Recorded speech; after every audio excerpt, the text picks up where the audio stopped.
8 అంకె మీద పరమశివుని యొక్క తత్వం నడుస్తూ ఉంటుంది. అందుచేత ఆయన నామములు కూడా 8 నామములే చెప్తాం. ఆయన యొక్క పత్నీ స్వరూపమైనటువంటి పరదేవతకి పూజ చెయ్యాలన్నా, ఆయన కుమారులైనటువంటి విఘ్నేశ్వరుడికి సుబ్రహ్మణ్యుడికి పూజ చెయ్యాలన్నా, ఆ 8 నామములకు పక్కన పత్ని అన్న శబ్దాన్ని పుత్ర శబ్దాన్ని వేసి పూజ చేస్తే శివపూజ కుటుంబపరంగా పూర్తయిపోతుంది. అందుకని 8 అంకె మీద ఉండేటటువంటిదంతా సాకారతత్వము. శివుడు తప్ప వేరొకటి లేదు జగత్తులో. అంతటా ఆయన నిండి నిబిడీకృతమైపోయి ఉంటాడు. అందుకే సాకారోపాసనగా పరమశివుని యొక్క 8 మూర్తులను 8 దళముల యందు ఆవాహన చేశాడు పర్వతుడు.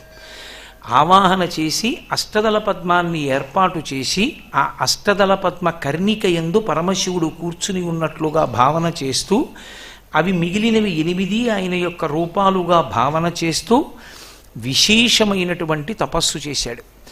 ఎంత ఘోరమైన తపస్సు చేశాడు అంటే, శరీరము ప్రకృతిలో దేనికి ఖేద పడుతుందో ఆ ఖేదాన్ని ప్రయత్నపూర్వకంగా అనుభవించాడు. అంటే శరీర భావనని పరమేశ్వరుని యొక్క భావన యందు విస్మరించాడు.